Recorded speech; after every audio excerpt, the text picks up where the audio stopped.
నేనేమనుకున్నాను, జీతం తీసుకొని పని చేద్దాం అనుకుంటే యాక్చువల్గా లోపలికి వెళ్ళి పంచాయతీ నిధులను చూస్తూ ఉంటే డబ్బులు లేవు. పంచాయతీ శాఖలు ఎన్ని వేల కోట్ల అప్పులు ఉన్నాయో తెలియట్లా. ఒక్కొక్క హెడ్ తవ్వే కొద్దీ, అంటే ఒక్కొక్క దానికి ఏ హెడ్ కింద ఎంత ఖర్చు అవసరం ఉంది తవ్వే కొద్దీ అసలు అనంతంగా లోపలికి వెళ్తానే ఉంది. మాకు ఒకటే అనిపించింది, ఇవన్నీ కరెక్ట్ చేయాలి. ఇవన్నీ ఇంత అప్పుల్లో మనకి పంచాయతీరాజ్ శాఖ ఉన్నప్పుడు నాలంటూ డబ్బులు తీసుకోవడం చాలా తప్పు అనిపించింది. అందుకని వాళ్ళకి చెప్పి నేను జీతాన్ని వదిలేస్తున్నాను, నా జీతాలు ఏం వద్దు, కానీ నా దేశం కోసం, మా నేల కోసం పనిచేస్తున్నాను. ఎందుకంటే ఇది పరిస్థితుల్లో మేము ఇచ్చే పరిస్థితుల్లో ఉండాలి మనందరం. అలాగే ప్రతిసారి ప్రతి గవర్నమెంట్ ఉద్యోగులకు సంబంధించి కానీ, పోలీస్ శాఖకు సంబంధించి కానీ, వాళ్ళు టీఏలు, డిఏలు, రిక్రూట్మెంట్, ఇవన్నీ చాలా కష్టసాధ్యమైన సమస్యలు. ఇవన్నీ చెయ్యాలి, యాక్చువల్ బాధ్యత ప్రభుత్వాలకి. నేను ఈ రోజున ప్రభుత్వంలో భాగస్వామిగా చెప్తున్నాను. నేను అద్భుతాలు చేస్తాం అని చెప్పట్లే, కానీ మీకు జవాబుదారీతనం ప్రభుత్వం ఉన్నది ఉన్నట్టుగా చెప్తాం. ఈ రోజున చేయగలిగేది చేసి చూపించాం. ఈ రోజున రాగానే మొదటి సంతకం గౌరవ ముఖ్యమంత్రి శ్రీ చంద్రబాబు గారు పెట్టింది ఇది. మేము అనుకున్న స్కిల్ సెన్సెస్ నేను ముందు ఇనిషియేట్ చేశాను. ఇక్కడ వారాహి సభలో చెప్పాను, స్కిల్ డెవలప్మెంట్ జరగాలి. ఏ ఒక యువతలో ఎంత ప్రతిభ ఉందో తెలియదు మనకి. వారి ప్రతిభను వెలికి తీయాలి, వారి సమర్థతను వెలికి తీయాలి. వాటిని పెట్టుకుని అది 5 సంతకాలు అది ఒకటి అయింది. అలాగే ఈ రోజున మేము మాట చెప్పినప్పుడు మన పిఠాపురం నియోజకవర్గానికి సంబంధించే మొత్తం పెన్షన్స్ అందుకునే లబ్ధిదారులు 40,765 మంది. దీనికి సంబంధించిన డబ్బు రూపంలో మొత్తం 27,34,00,000. వృద్ధాప్య పెన్షన్లు అందుకునే వాళ్ళు దాదాపు 20,396. వితంతు పెన్షన్లు అందుకునే వాళ్ళు 9,970.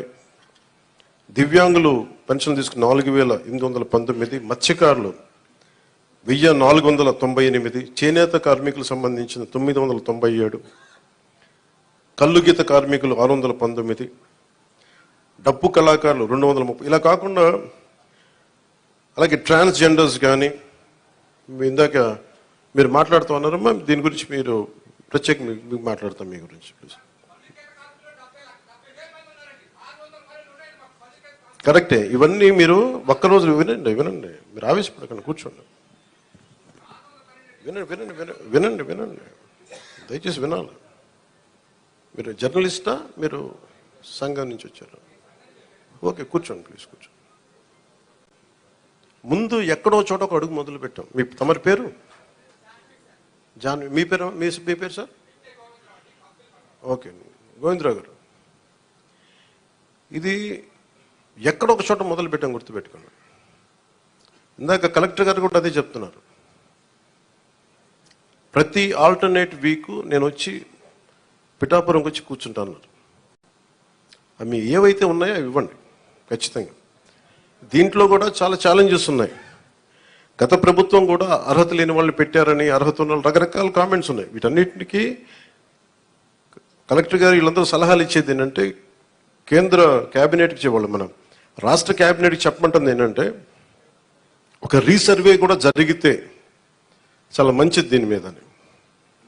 ఖచ్చితంగా కలెక్టర్ షాన్ మోహన్ గారు చెప్పిన ఈ సలహాని రాష్ట్ర క్యాబినెట్ ముందు ఖచ్చితంగా గౌరవ ముఖ్యమంత్రి చంద్రబాబు గారి దృష్టిలో కూడా పెడతాం. అది కేంద్ర క్యాబినెట్లో, రాష్ట్ర క్యాబినెట్లో మేము చర్చిస్తాం.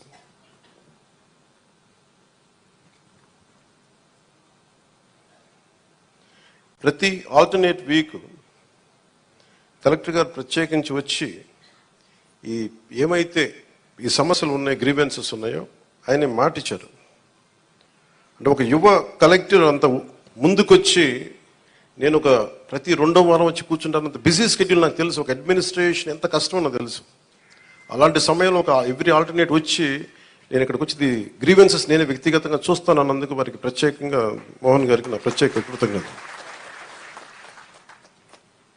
అలాగే చాలా సమస్యలు ఉన్నాయి. ఇప్పుడు ఉదాహరణకి మనకి 40% దాటితే తప్ప మనకి దివ్యాంగుల సర్టిఫికేట్ రాదు అనేది డాక్టర్లు అసెస్ చేయాలి. ఒకసారి 90% ఉంటుంది, కానీ దాన్ని అసెస్ చేయరు. అందుకని ఇందాక మాట్లాడుతున్న సదరన్ సర్టిఫికేట్ నేను పదం అంటే ఒక డాక్టర్ వచ్చి ఇది ఎంత శాతం మనకి ఈ వారి శరీరంలో పనిచేయట్లేదు, ఏ అవయవాలు పనిచేయట్లేదు ఒక నిర్ధారణకు రావడానికి దాదాపు కొంచెం ఆ సమయం తీసుకోవాలి. దీన్ని నడిపే నాయకత్వం కానీ వ్యవస్థ కానీ అన్నీ ఉన్నాయంటే ఉన్నాయి, కానీ నిర్వీర్యంగా ఉన్నాయి, కొంత జోష్తో పనిచేయట్లేదు. మేమందరం ఎందుకున్నామంటే ఇక్కడ ఈ రోజున కూర్చోబెట్టి ప్రతి గంట ఈ రాష్ట్ర అభివృద్ధి కోసం పనిచేయడానికి, ప్రజా సంక్షేమం పనిచేయడం కోసమే ఉన్నాం.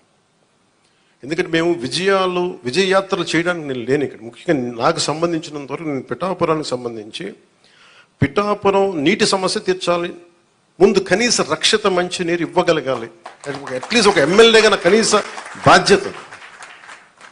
ఉపాధి అవకాశాలు తీసుకురావాలి. అలాగే ఎన్ని పెన్షన్స్ ఉన్నాయో సరైన అర్హులందరూ, మిస్ అయిన అర్హులు ఎవరైతే ఉన్నారో వాళ్ళందరినీ ముందుకు తీసుకొచ్చి గుర్తించి వాళ్ళకి ఇచ్చేలాగా నా మొదటి ప్రయత్నం. అలాగే ఏవైతే మనకి ఈ సమస్యలు అయితే ఉన్నాయో మనకి వ్యవసాయం సంబంధించి కానీ, కాలువల పూడికలు కానీ, అలాగే ఇప్పుడు చూస్తున్నారు బయట ఆ డయేరియా మనకి డ్రైవ్ చేస్తున్నాం ఇప్పటి నుంచి ఆగస్టు దాకా. ఎందుకంటే చాలామంది శుభ్రంగా పారిశుద్ధ్యం పరిస్థితులు లేకపోవడం వల్ల. నేను పంచాయతీరాజ్ శాఖ మన మీటింగ్లో కూర్చొని ఉంటే చాలా అద్భుతమైన వ్యక్తులు ఉన్నారు, అడ్వైజర్స్గా ఒక్కొక్కరు కూర్చొని ఎంత గొప్పగా చేస్తున్నారంటే, కాకపోతే వాళ్ళ సమర్థతని ప్రతిభని ఉపయోగించుకోవడం మనకు తెలియట్లా. అందుకే నేనేం చెప్పానంటే, ముందు మన పిఠాపురం రాష్ట్రం మొత్తం అమలు చేయడానికంటే ముందే మన మండలాల్లో, మన కొత్తపల్లి ఉప్పాడ మండలం కానీ, మిగతా మనకి గొల్లపల్లి మండలం కానీ, ఇక్కడ మనకున్న మండలాల్లో ఎక్కడో చోట కొన్ని పర్టికులర్ గ్రామాల పంచాయతీలను సెలెక్ట్ చేసి అసలు పారిశుద్ధపు సమస్య తీసేలాగా ఉండాలి. అది ఫస్ట్ నా ప్రయారిటీ. అది కనీసం రక్షిత మంచినీరు, కనీసం పారిశుద్ధ్య శుభ్రత ఉండేలాగా. సో ఆ ప్రయత్నంగా ముందు మేము అడుగులు ఇస్తాం. నేను చెప్పాను, ముందు విజయయాత్ర పెట్టమన్నారు రాగానే. నేను చెప్పాను, నాకు ఒక్క ప్రజల్ని ఇబ్బంది పెట్టే సమస్య కానీ, పని చేయాల్సిన పోలీస్ వ్యవస్థకి అదనంగా మళ్ళీ బందోబస్తు డ్యూటీ చేసి బరువు పెట్టే బాధ్యత కానీ పెట్టకండి.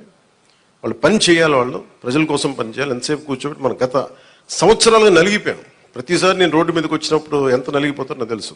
అందుకని ఈ విజయయాత్రలు ఇవన్నీ పక్కన పెట్టి మీకు నేను పని చేసి పిఠాపురం నా సోదరులందరికీ, ఆడపడుచులకి, అన్నదమ్ములందరికీ నేను పని చేసి మరి అప్పుడు విజయయాత్ర చేస్తే నాకు ఒక తృప్తి ఉంటుంది.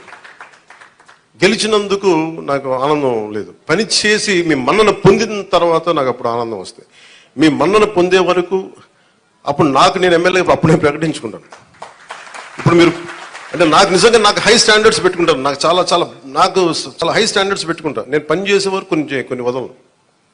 ఇంకా నాకు పిఠాపురాన్ని నేను మీకు మాటిస్తున్నాను, భారతదేశంలో అత్యంత మోడల్ నియోజకవర్గంగా చెయ్యాలి అని ఒక ఆకాంక్ష ఉంది.